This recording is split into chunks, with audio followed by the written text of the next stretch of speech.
69, casi los 70, ya vamos casi por el 50%.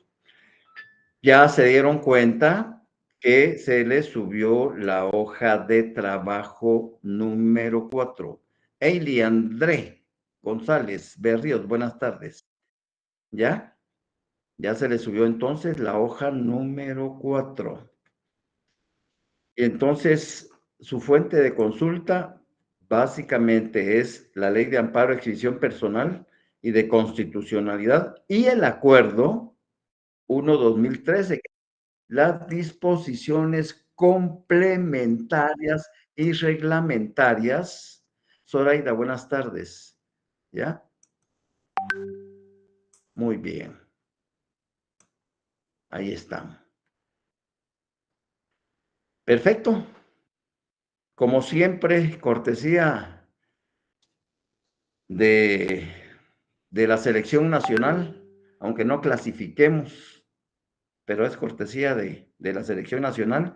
La hoja 4 dice, como siempre, les regalo las primeras 4 preguntas, les voy a dar su respuesta, solo para motivarlos, ¿verdad? Solo para motivarlos y que ustedes, pues, se animen ahí a estar trabajando su texto paralelo. Dice la pregunta 1. Porque todas esas son preguntas de examen, son preguntas de examen, es decir, todas esas preguntas vienen en el primer parcial, vienen en el segundo parcial, vienen en el final. Por ejemplo, hoy hice el examen de primera recuperación, ¿ya? Hoy hice el examen ¿y qué hice? Pues tomar los 3 exámenes, primer parcial, segundo parcial y final, y sacar 10, 10 y 10. Ahí está. De Derecho Constitucional, ¿verdad? El lunes 28 a las 5 de la tarde y a las 7 de la noche examinamos jornada vespertina a las 5 de la tarde y jornada nocturna a las 7 de la noche.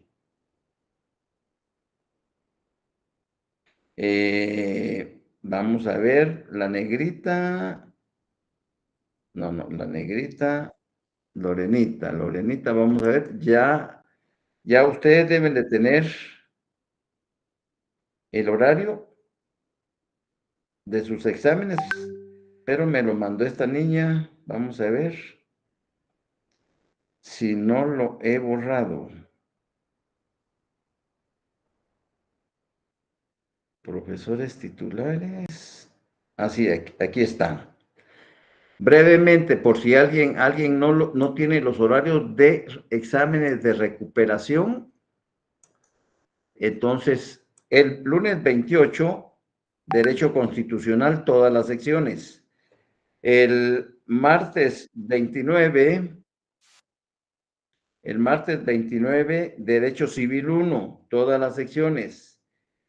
El miércoles 30, Suceso, todas las secciones.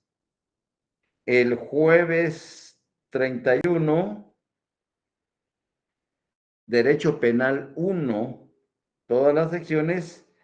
Y el 1 de agosto, Teoría del Estado, todas las secciones en cuanto a su primera retrasada. 28, 29, 30, 31 y 1. Y en su orden, Derecho Constitucional, Derecho Civil 1, Teoría del Proceso, Derecho Penal y Teoría del Estado. Muy bien. Ahí están sus exámenes. Así es de que, pregunta 1 de la hoja de trabajo 4. Para pedir amparo, salvo casos establecidos en esta ley, deben previamente agotarse los recursos ordinarios y judiciales y administrativos, por cuyo medio se ventilan adecuadamente los asuntos de conformidad con el principio del debido proceso. Este es el requisito previo para la procedencia del amparo, conocido como definitividad procesal. Es uno de los 3 presupuestos importantes, la definitividad procesal. el agotamiento de todas las instancias ordinarias, judiciales, administrativas, para que proceda el amparo. Número 2.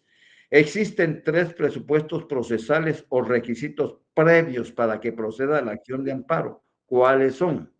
Definitividad procesal, legitimación y temporalidad. Repito, repito. Pregunta 2. Existen 3 presupuestos procesales o requisitos previos para que proceda la acción de amparo. ¿Cuáles son? Definitividad, legitimación y temporalidad. Pregunta 3.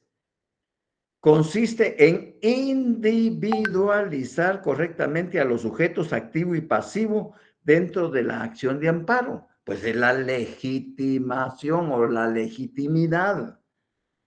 Consiste en individualizar correctamente a los sujetos activo y pasivo dentro de la acción de amparo. Es la legitimidad o legitimación. ¿Por qué? Porque el amparista, el que va a interponer el amparo, tiene que tener una relación directa con el proceso o la resolución, o el acto, o la disposición, o que le ha causado un agravio. Entonces, está legitimado y va a entablar ese amparo en contra de la autoridad que le provocó ese daño. Entonces, esa es la legitimidad o legitimación. Y por último, la número 4, porque si no sigo, dice, debe de interponerse dentro del plazo de los 30 días siguientes al de la última notificación al afectado, o de conocido por el hecho de que a su juicio lo perjudica. Ahí está el otro presupuesto procesal. La temporalidad.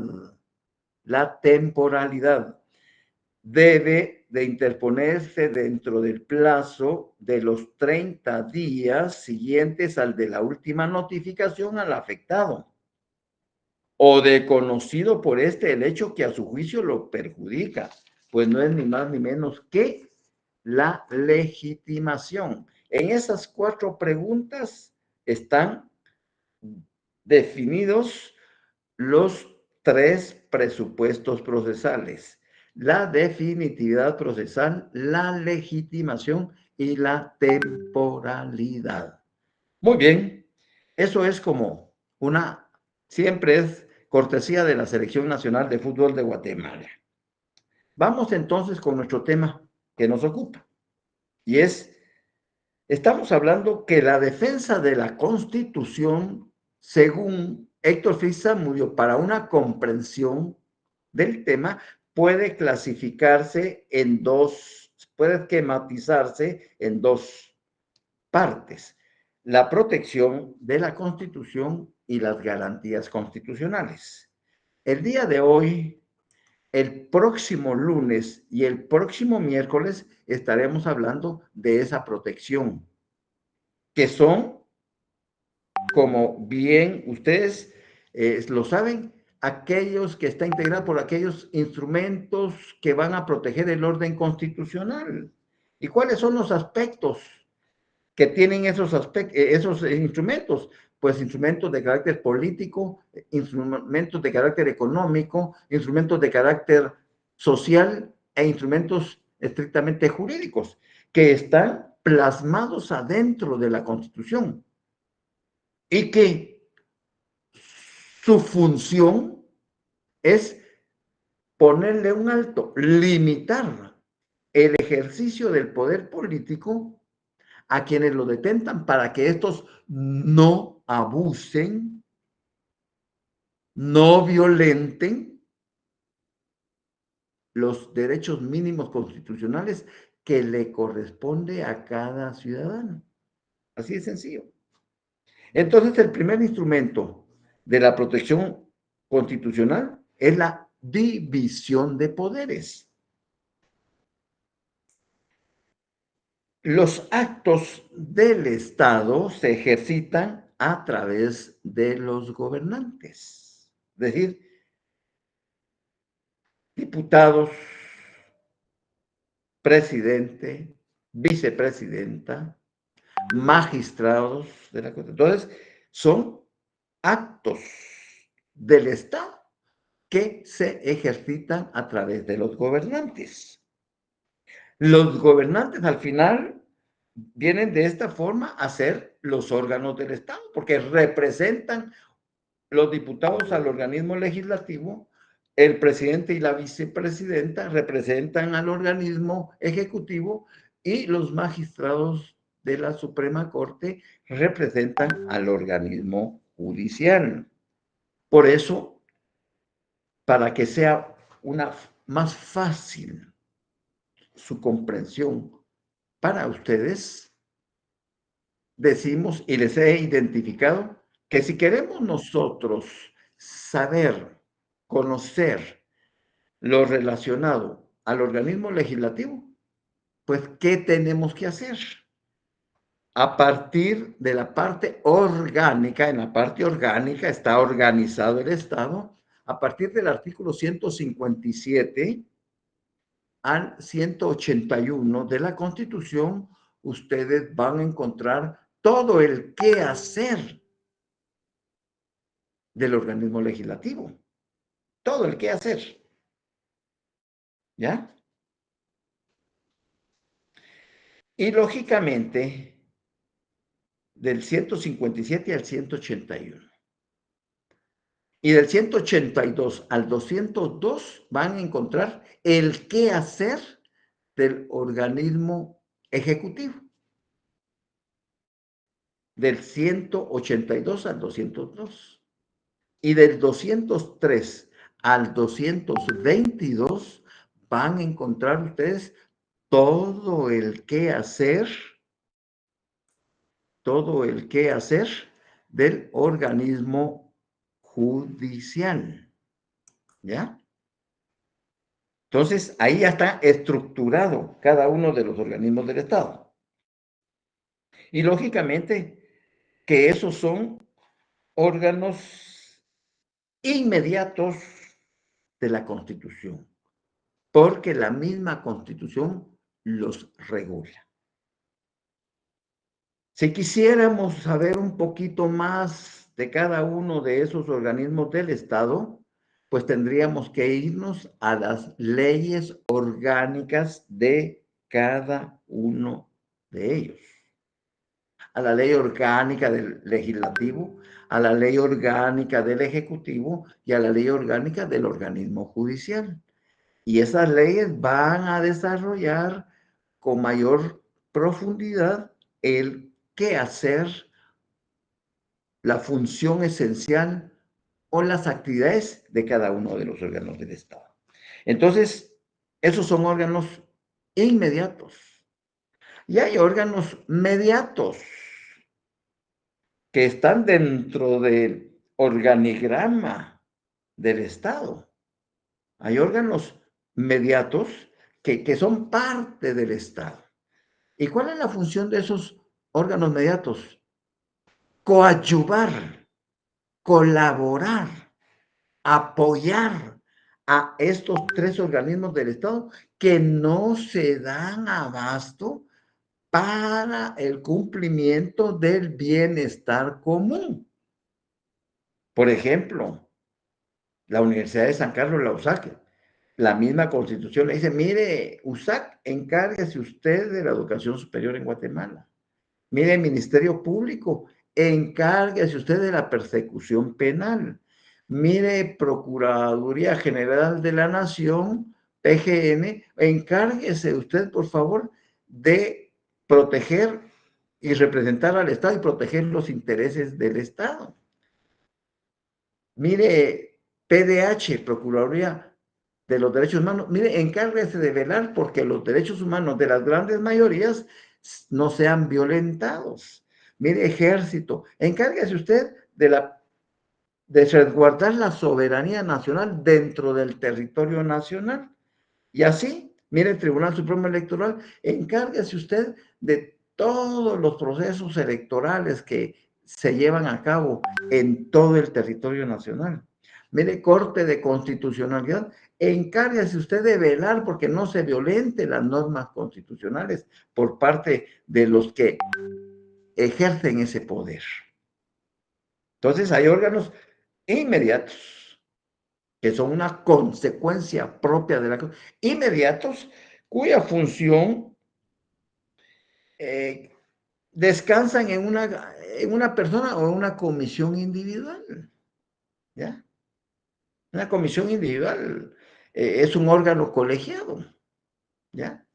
Una comisión, Tribunal Supremo Electoral es un órgano colegiado, Procurador General de la Nación es un órgano unipersonal,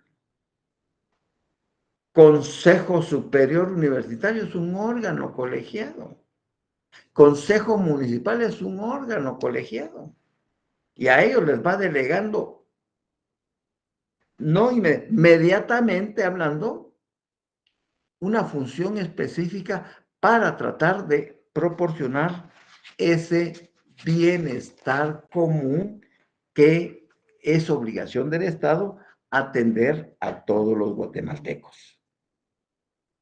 Y para eso, por supuesto que hay una coordinación entre los órganos del Estado. Es decir, el mismo artículo 140 constitucional claramente establece que Guatemala es un Estado libre, independiente y soberano, organizado para garantizar a sus habitantes el goce de sus derechos y de sus libertades. Su sistema de gobierno es republicano, democrático y representativo. La soberanía radica en el pueblo, quien la delega para sus ejercicios en los organismos legislativo, ejecutivo y judicial. Esos son órganos inmediatos, son una consecuencia de la Constitución. Y esa coordinación existente es porque al final dice, la subordinación entre los mismos es prohibida. Significa ello que el Ejecutivo no tiene que entrometerse en el quehacer del Legislativo ni en el quehacer del organismo judicial. Y lo mismo, el Legislativo no tiene que interferir en el quehacer del Ejecutivo y del organismo judicial. Y el judicial, por supuesto, no tiene que entrometerse en las funciones ejecutivas ni las funciones legislativas. El problema es que cuando son cooptados, cuando son capturados por las manos peludas, entonces hay un caos. Eso provoca caos, provoca un desorden. Es decir, vi un video donde un diputado, un dignatario de la nación, eh, está platicando, porque no es interpelación, está platicando, mandaron a citar al ministro de Comunicaciones con su equipo de trabajo, y dentro de la plática resulta que este diputado, creo que es de apellido Aguirre, abusivamente, o sea, está investido, es de una alta investidura su cargo como dignatario de la nación, pero eso no le permite que sea un abusivo y que le falte el respeto a un ministro de Estado. Si el ministro de Estado efectivamente no sabe nada, ese no es problema del ministro de Estado, sino de quien lo nombró. Y lógicamente quien lo nombró fue el presidente de la República, y me imagino que hay compromisos políticos ahí, deudas que pagar, etcétera, y nombran a alguien que está desencanchado de la estructura logística vial de Guatemala. Y viene este diputado y ustedes vieron que le lanzó. Esa es una falta de respeto, porque todos los guatemaltecos merecemos respeto. Y el diputado no, su investidura, su alta investidura no le da derecho a tratar al ministro en la forma en que lo hizo. porque eso recorre todo el mundo, pues, las redes sociales están todo el mundo. Entonces, miren, mucha, así los diputados hablan con los ministros de Estado. Miren, miren, ya, eso es vergonzoso, pues, porque no hay ley que le permita actuar de esa manera. Y ahí tendría que disculparse públicamente, pero no lo va a hacer porque no tienen la capacidad, no tienen el profesionalismo, la intelectualidad y no tienen la humildad para hacerlo, ¿ya? Entonces, cada uno de los órganos del Estado tienen su ámbito de competencia. Y si bien es cierto que las carreteras vienen desde, no de este gobierno, Yamatei, el payaso, Colón, el único gobierno que efectivamente sí se preocupó por la red vial en ese entonces fue el de Oscar Berché. Él, en la mayoría de los casos, no vamos a decir que no hizo mano de mono, por supuesto, pero por lo menos el trabajo en la red vial de todo el territorio se dio. Carreteras con buen concreto. Lo que pasa es que tienen una vida, un tiempo de vida para ello, ¿ya? Entonces, en todo estado moderno, los órganos inmediatos característicos van a ser siempre el ejecutivo, el legislativo y el judicial. Y solo para, a manera de que ustedes se emocionen un poquito, algunas cosas que son importantes que tienen que tener presentes. Por ejemplo, en el 157, que la potestad legislativa corresponde con exclusividad a los diputados al Congreso de la República. Otra cosa importante, que el periodo en que los diputados ejercen su cargo es de 4 años y pueden ser reelectos, ¿ya? Que los diputados son electos no solo por sufragio secreto y universal, sino por el sistema de distritos electorales y listado nacional.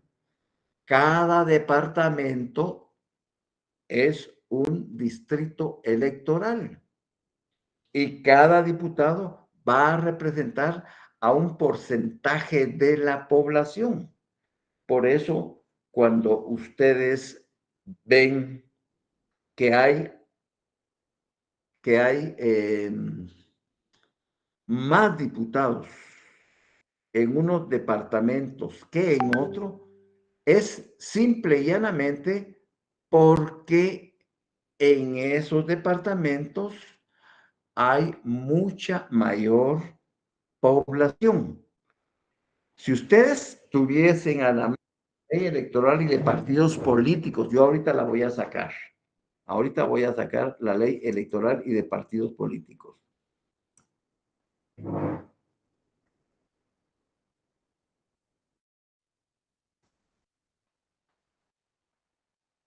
En la ley electoral, solo como referencia, ustedes en su ley electoral y de partidos políticos van a encontrar el número de diputados que integran el Congreso de la República y se van al artículo 205. Y entonces ya dijimos que son electos por distrito electoral. Cada departamento es un distrito electoral, con excepción del departamento de Guatemala, que solo el distrito central, ¿ya? Es decir, lo que es el municipio de Guatemala, que es el distrito central, allí se van a elegir diputados por el distrito central y por el distrito electoral. Entonces, dice así, el mismo artículo, el 157. Cada uno de los departamentos de la República, segundo párrafo, constituye un distrito electoral. El municipio de Guatemala, esto deberían de subrayarlo, el municipio de Guatemala forma el distrito central y los otros municipios del departamento de Guatemala constituyen el distrito de Guatemala. Por cada distrito electoral deberá elegirse como mínimo un diputado. La ley establece el número de diputados que corresponde a cada distrito de acuerdo a su población. Un número equivalente al 25% de diputados distritales será electo directamente como diputados por lista nacional. Entonces, si tienen la ley electoral y de partidos políticos, en el artículo 205 van a encontrar que el distrito central, que no es ni más ni menos que el municipio de Guatemala, solo ahí hay 11 diputados. Los restantes municipios del departamento de Guatemala conforman el distrito de Guatemala y conforman 19 diputados. Zacatepeques, que es otro distrito, 3 diputados. El Progreso, 2 diputados. Chimaltenango, 5 diputados. Escuintla, 6 diputados. Santa Rosa, 3 diputados. Sololá, 3 diputados. Totonicapán, 4 diputados. Quetzaltenango, 7 diputados. Suchitepeque, 5 diputados. Retauleu, 3 diputados. San Marcos, 9 diputados. Huehuetenango, 10 diputados. Quiché, 8 diputados. Baja Verapaz, 2 diputados. Alta Verapaz, 9 diputados. Petén, 4 diputados. Izabal, 3 diputados. Zacapa, 2 diputados. Chiquimula, 3 diputados. Jalapa, 3 diputados. Y Jutiapa, 4 diputados. Esos más son en total 128 diputados, más 32 diputados por el sistema de lista nacional constituyen los 160 diputados. Es algo que ustedes pues deben de tener como cultura.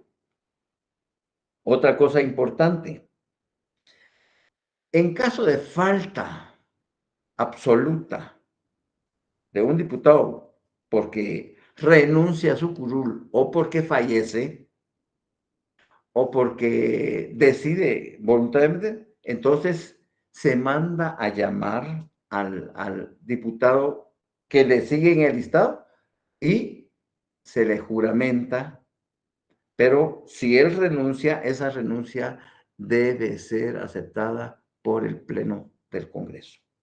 Y entonces se manda a llamar al diputado suplente y se le juramenta porque el Congreso tiene que estar integrado con los 160 diputados.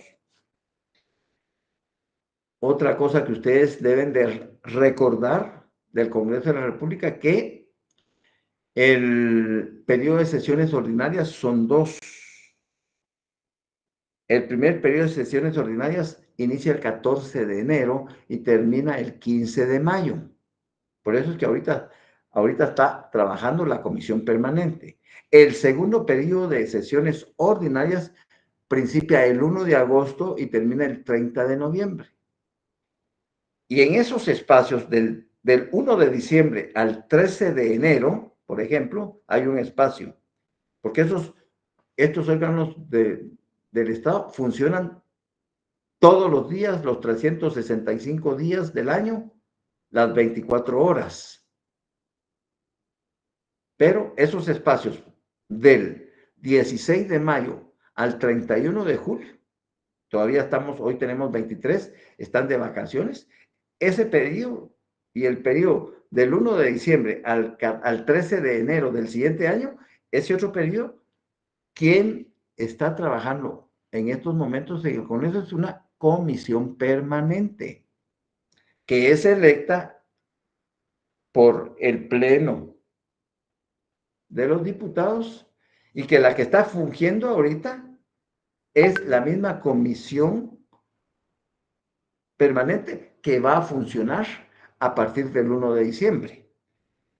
Ambos periodos van a ser, en esa comisión permanente, van a ser presididas por el presidente de la Junta Directiva. ¿Ya? De la Junta. Son 7 diputados los que integran la comisión permanente. De la junta directiva está su presidente, están 3 vicepresidentes y están 5 secretarios. En total, la junta directiva tiene 9 diputados que integran, mientras que la comisión permanente la integran solo 7, incluyendo al presidente, que es el presidente de la junta directiva de este año. Entonces, dentro de los restantes vicepresidentes y secretarios, se sortean 3. Y del pleno se sortean los otros 3 para que conformen la comisión permanente. Pero si el Congreso, la Junta Directiva, no convoca por ganas de fastidiar, porque están peleando, etcétera, entonces los 3 vicepresidentes de oficio van a conformar la comisión permanente, y dentro de los secretarios, de los 5 secretarios, 3 se sortean para que conformen la comisión permanente más el presidente. Son datos importantes que ustedes deben de saber, que la comisión permanente se queda básicamente para no hacer nada, pero hoy que nos acabamos de dar de cuenta, convocó a sesiones extraordinarias a los diputados durante la semana, a 2 sesiones, porque al convocar en el periodo de vacaciones a 2 sesiones extraordinarias, los diputados tienen derecho a cobrar sus dietas. Ya el salario, ese ya quedó para el aumento que hubo, ese ya quedó para eterna memoria. Eso ya no se puede hacer absolutamente nada. Pero para que un diputado en el periodo del 16 de mayo al 31 de julio, que no tiene actividad, pero quiere cobrar sus dietas, entonces debe ser convocado por la comisión permanente a sesión extraordinaria, y aunque sea de mentiritas la sesión extraordinaria que van a tratar este asunto pero que llegue y esté su presencia ahí, durante la semana, en 2 sesiones, ya tiene derecho a que cobrar sus dietas. Bien.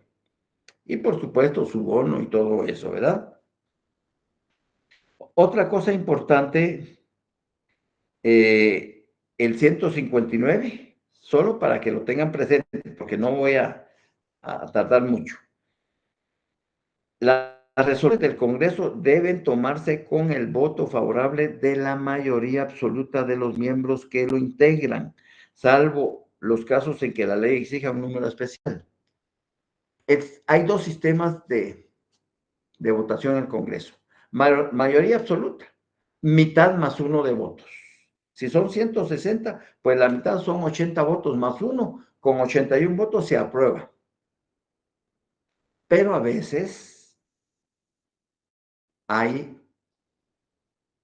resoluciones en donde debe y se exige una mayoría especial, es decir, una votación calificada, que serían las 2/3 partes del total de diputados que lo integran. Es decir, de 160 votos, las 2/3 partes son 107 votos a favor.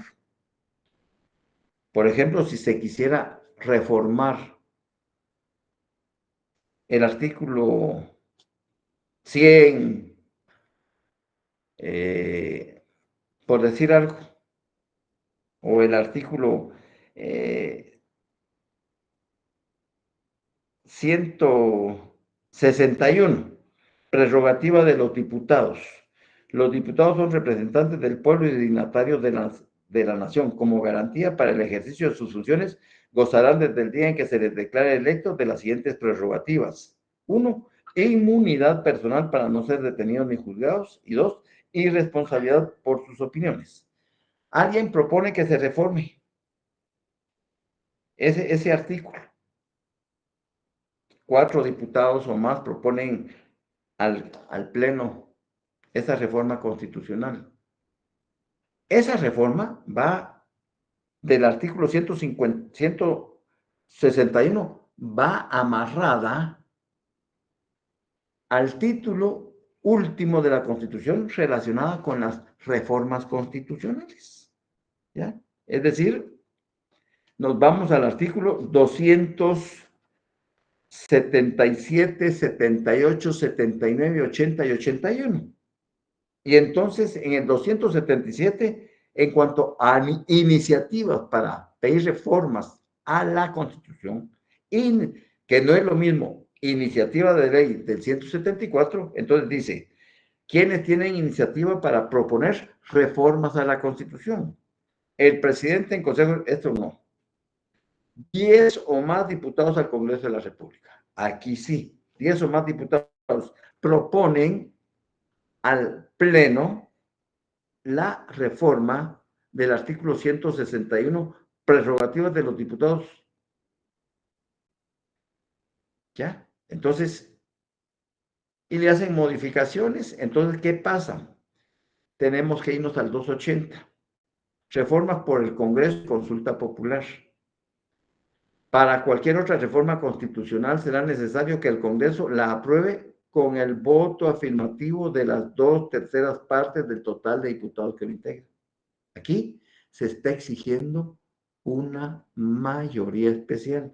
Ya no es mayoría absoluta, mitad más uno. No, es una mayoría especial. Es como ejemplo, es simple y sencillamente como ejemplo. Sí, 107 votos, 108, 109, 110 están de acuerdo con esa reforma al artículo 161 de la Constitución, entonces el Congreso la somete a consideración del Pleno y la aprueba. Esa es la primera parte.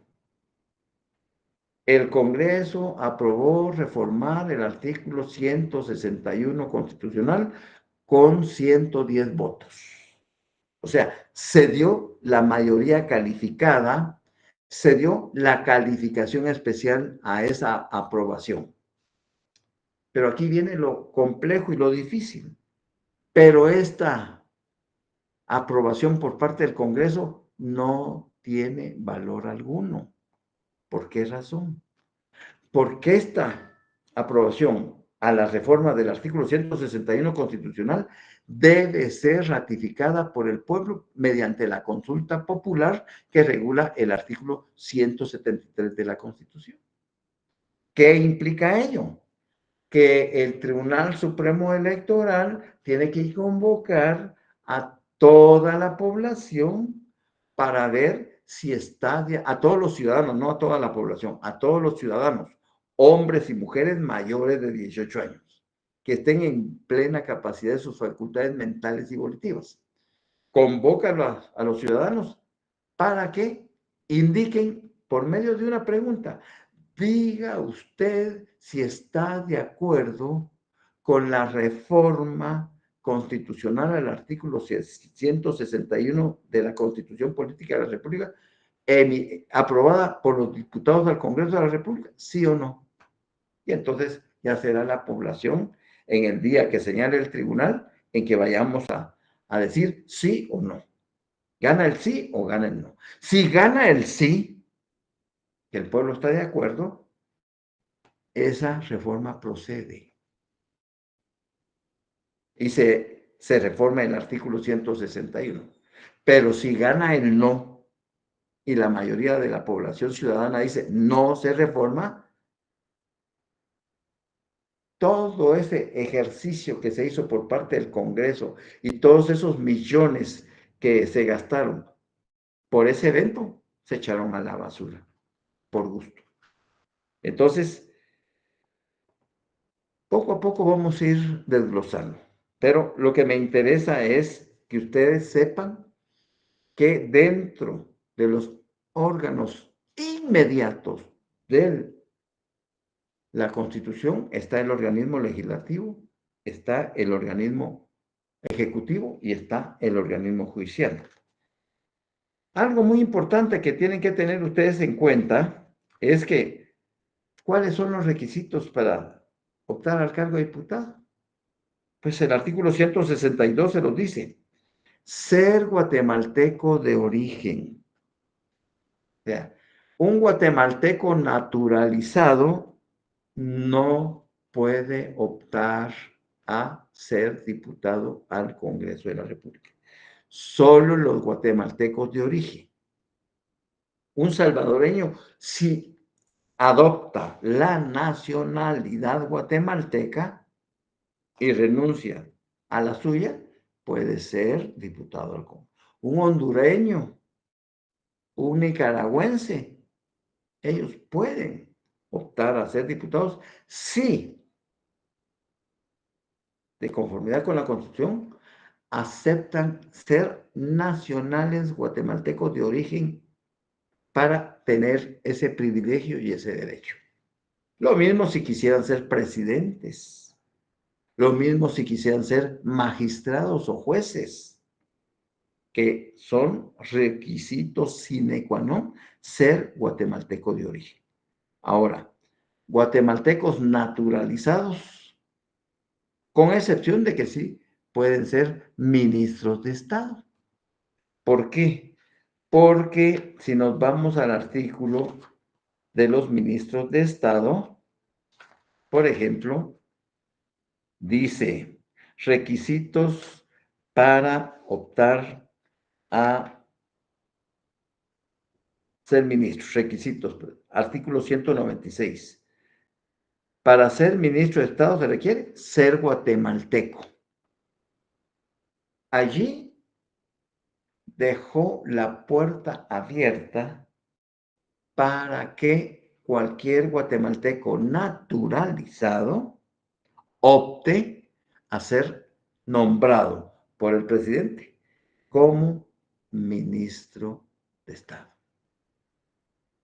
Pero para ser diputado al Congreso, presidente, vicepresidente, magistrados de cualquier tribunal, jueces de cualquier instancia, de cualquier tribunal, requisito sine qua non, ser guatemalteco de origen.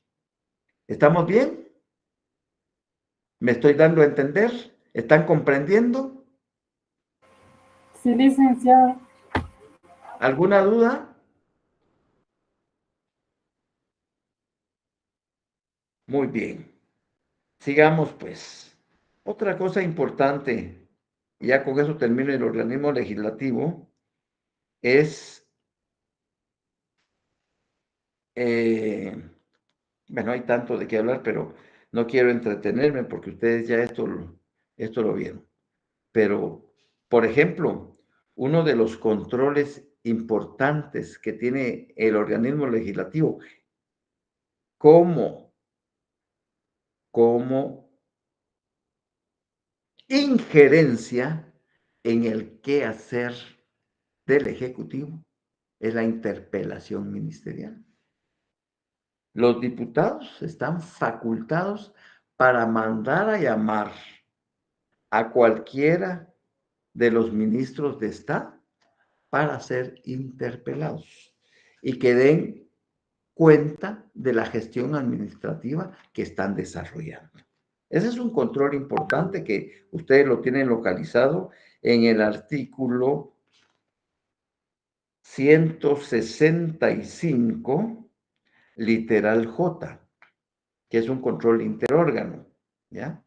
La interpelación a ministros. Ahí mismo en el artículo 166 está la interpelación a ministros, que ya lo vamos a ver también.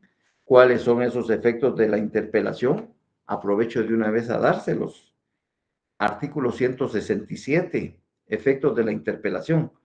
Cuando se planteare la interpelación de un ministro, uno, subráyenlo, este no podrá ausentarse del país.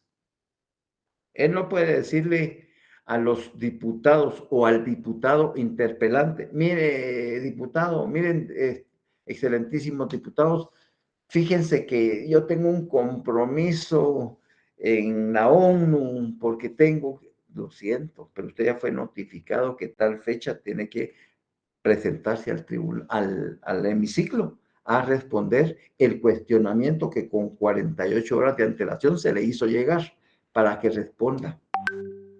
Pero es que usted no puede ausentarse del país. Lea la Constitución.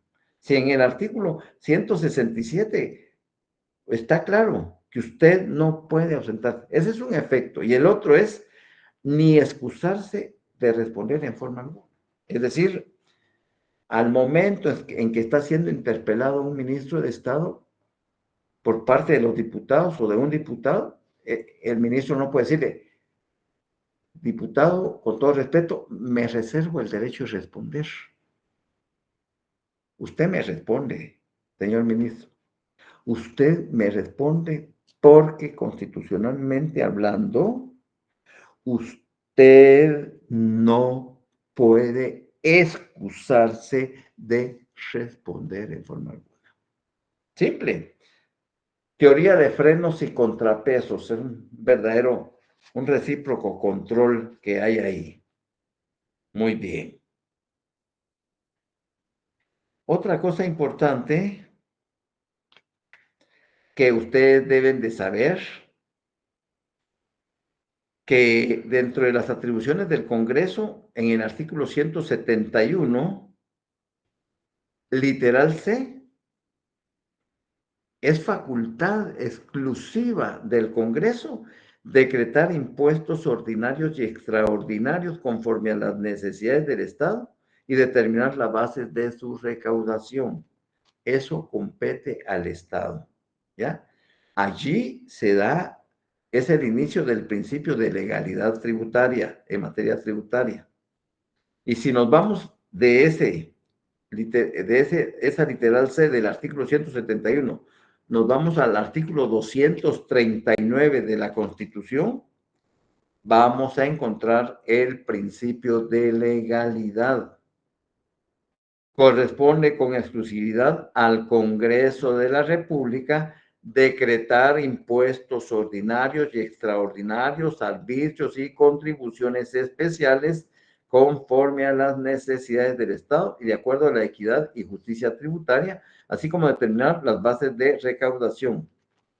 Vean cómo está amarrado el literal C del artículo 171 con el artículo 239, el principio de legalidad constitucional, que está dentro del régimen financiero.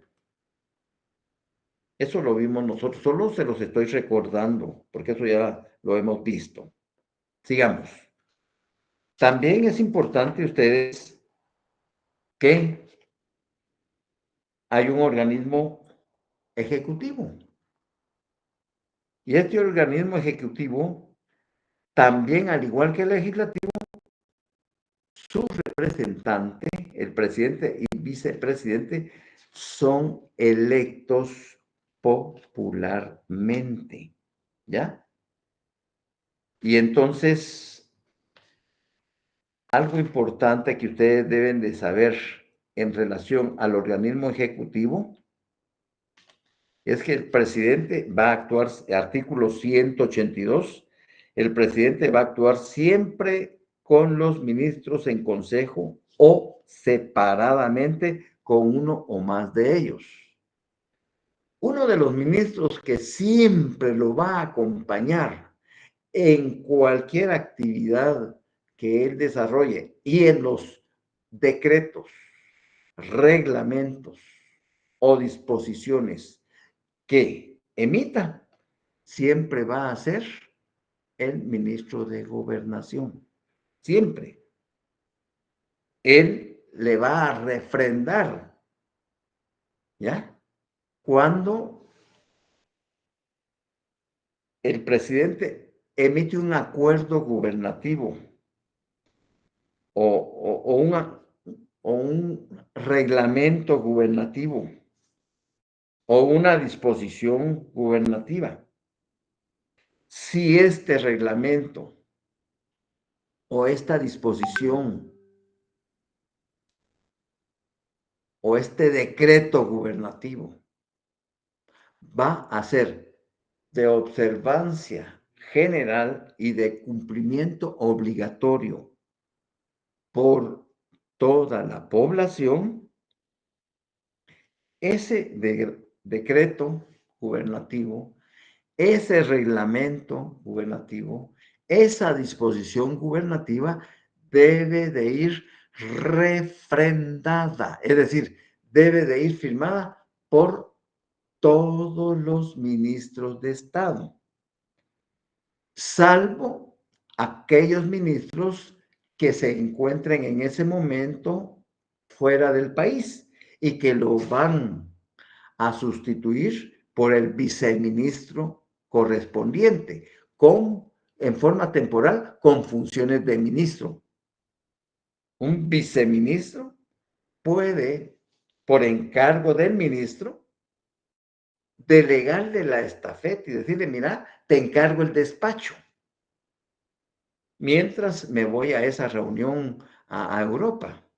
Entonces, ese viceministro temporalmente se emite el acuerdo en donde en un espacio de tiempo él va a sustituir al titular de la cartera.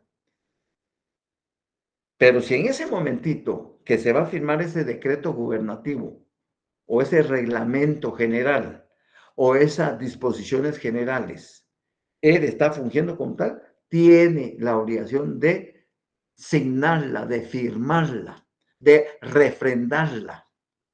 Ya el artículo 194, literal C, claramente establece dentro de las funciones del ministro. Cada ministerio estará a cargo de un ministro de Estado, quien tendrá las siguientes funciones. C. Refrendar los decretos, acuerdos y reglamentos dictados por el presidente de la República relacionados con su despacho para que tengan validez. Si alguno de los ministros que tienen que firmar no está de acuerdo con el contenido de ese decreto, de ese reglamento, de esa disposición gubernativa, ¿ya? Decreto, acuerdo, reglamento, disposición, él no está de acuerdo, lo que tiene que hacer simple y sencillamente es razonar su voto. Y entonces pone razón. Por mandato constitucional y en mi cargo de ministro en funciones, debo de firmar el presente decreto, acuerdo, reglamento o disposición gubernativa. Pero disiento totalmente del contenido del mismo, razón por la cual mi voto es en contra del mismo. Guatemala, 23 de julio del 2025, y lo firma. Ese razonamiento que hizo el viceministro en funciones de ministro, de razonar su voto, lo excluye a él de cualquier responsabilidad que a futuro ese decreto, ese acuerdo o ese reglamento o esa disposición gubernativa pueda deducirle pueda deducirse responsabilidades penales, civiles, administrativas o de cualquier naturaleza. Él se excluye. Y eso lo tienen ahí fundamentado también en el artículo 201, donde dice, los ministros y viceministros de Estado son responsables de sus actos de acuerdo con lo que prescribe el artículo 195 de esta Constitución y lo que determina la ley de responsabilidades. Y luego dice en el 195, los ministros son responsables de sus actos de conformidad con esta Constitución y las leyes, aun en el caso de que obren por orden expresa del presidente. De las decisiones del Consejo de Ministros serán solidariamente responsables los ministros que hubieran concurrido, salvo aquellos que hayan hecho constar su voto adverso. Ahí subrayen eso, salvo aquellos que hayan hecho constar su voto adverso, es decir, no estar de acuerdo con el contenido de ese decreto, de ese acuerdo, de ese reglamento o de esa disposición gubernativa. Y entonces eso lo va a excluir, por supuesto, lo va a proteger a futuro de cualquier acción de carácter penal, civil, administrativo o de cualquier otra índole que cualquier persona o cualquier institución inicie en contra de ese acuerdo o de ese reglamento. ¿Ya? Muy bien. Algo importante que tienen que tener en cuenta ustedes en el Ejecutivo es que el presidente de la República,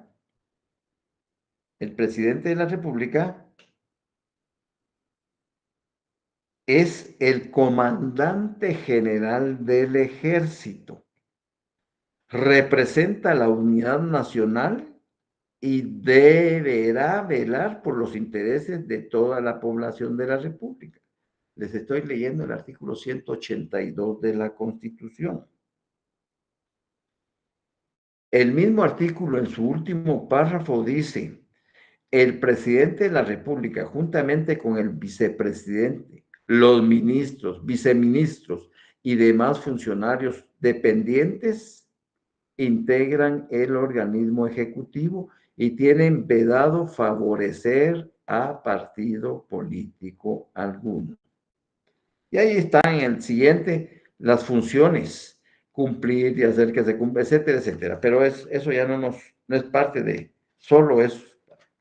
Y por último, nos vamos al organismo judicial, que en el artículo 203, que habla de que la justicia se imparte de conformidad con la Constitución y las leyes de la República, y que corresponde a los tribunales de justicia la potestad de juzgar y promover la ejecución de lo juzgado.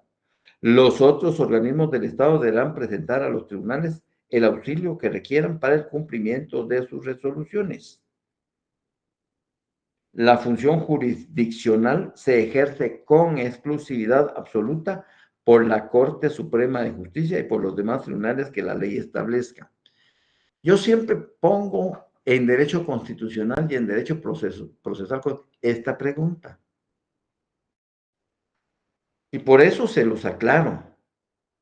Por eso se los aclaro para que ustedes la tomen en cuenta.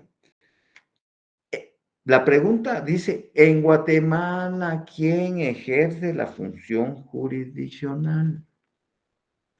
Y la respuesta es breve: Corte Suprema de Justicia y demás tribunales que la ley establezca. La mayoría de ustedes comete el error de poner Corte Suprema de Justicia o tribunales. No, la respuesta correcta, tal y como dice ese último párrafo: la función jurisdiccional se ejerce con exclusividad absoluta por... Y así les voy a poner la pregunta. Exactamente así. Si ustedes no captan que la respuesta es la Corte Suprema de Justicia y demás tribunales que la ley establezca, la respuesta está incompleta. Así que, por favor, subrayenlo, por favor, ¿ya? También los magistrados, como el presidente y la vicepresidenta y los diputados al Congreso, gozan del derecho de antejuicio. Los magistrados y jueces gozarán del derecho de antejuicio en la forma que determine la ley. El Congreso de la República tiene competencia para declarar si hay lugar o no a formación de causa contra el presidente del organismo judicial y los magistrados de la Corte Suprema de Justicia. Esa pregunta la hice hoy en el examen de retrasada, me recuerdo, en una de las variantes de la jornada nocturna. ¿Qué órgano del Estado tiene competencia para declarar si hay lugar o no a formación de causa contra el presidente del organismo judicial y los magistrados? Pues el Congreso de la República, ¿verdad? O sea, todo lo...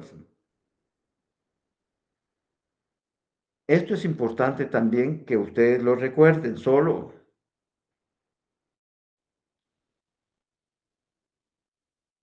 los magistrados, artículo 208, los magistrados cualquiera que sea su categoría, es decir, magistrados de la Corte Suprema de Justicia es una categoría distinta a los magistrados de las salas de apelaciones, distinta a los magistrados de las cortes marciales o distinta a los otros tribunales colegiados. Pero lo importante es esto, los magistrados, cualquiera que sea su categoría, y los jueces de primera instancia durarán en sus funciones 5 años. Eso es bien importante que ustedes lo tengan presente, ¿ya? 5 años duran en el ejercicio de sus funciones. Y por último, y ahí me voy a quedar,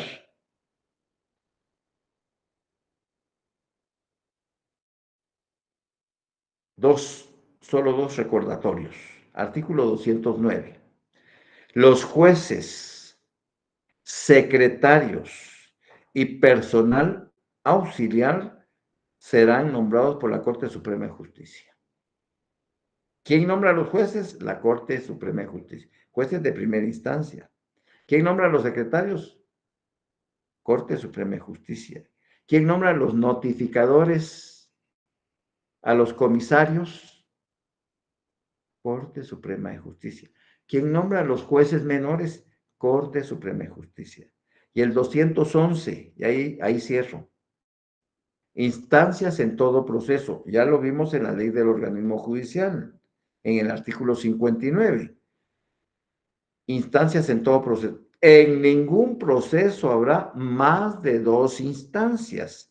Y el magistrado o juez que haya ejercido jurisdicción en alguna de ellas no podrá conocer en la otra ni en casación en el mismo asunto, sin incurrir en responsabilidad. ¿Qué dice el artículo 59 de la LOJ? Artículo 59. Instancias, subrayenlo por favor. En ningún proceso habrá más de 2 instancias. ¿Ya? Y si quieren anotarlo o ya le hicieron la anotación, póngale un asterisco que diga ver artículo 211 cons. Quiere decir que váyanse al artículo 211. Bueno, jovencitos, hoy se me fue la mano, pero el próximo lunes nos vemos clase presencial. Así que tengan una buena tarde. Un abrazo para todos, un feliz fin de semana.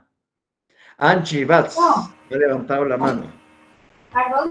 Licenciado, buenas tardes. Una pregunta. Fíjese que tenía una duda sobre una pregunta de la hoja Por favor. número 2. ¿De qué hoja? ¿De número 2? Sí, ¿qué pregunta? Estaba en duda con la 4 y la 5. Esa ya se respondió en la clase anterior. Quiere decir que no entraste a la clase anterior. Sí, solo tenía dudas sobre la 5. La 5, si no estoy mal, ¿no? Es que la 5 tiene que estar amarrada con la 4. Sí, por ejemplo. Y te digo eso porque se dio la respuesta. La 4 dice, no hay ámbito que no sea susceptible de amparo y procederá siempre que los actos, resoluciones, disposiciones o violación a los derechos que la Constitución y las leyes garantizan. ¿Qué nombre recibe ese precepto legal? Amparo. ¿Estamos bien? En la 4, la respuesta es al 4. Amparo, ¿verdad? Sí, yo había colocado procedencia del amparo. Por eso, es amparo. Ajá. Está bien procedencia de amparo, pero es amparo. Está bien. Tu respuesta está correcta.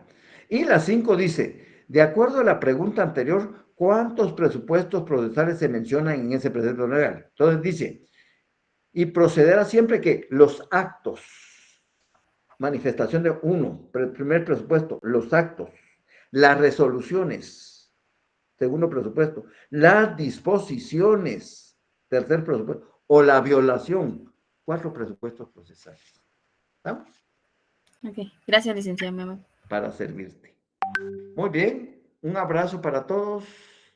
Nos vemos el próximo lunes presencialmente. Feliz tarde, licenciado. Una buena tarde para todos y para todas.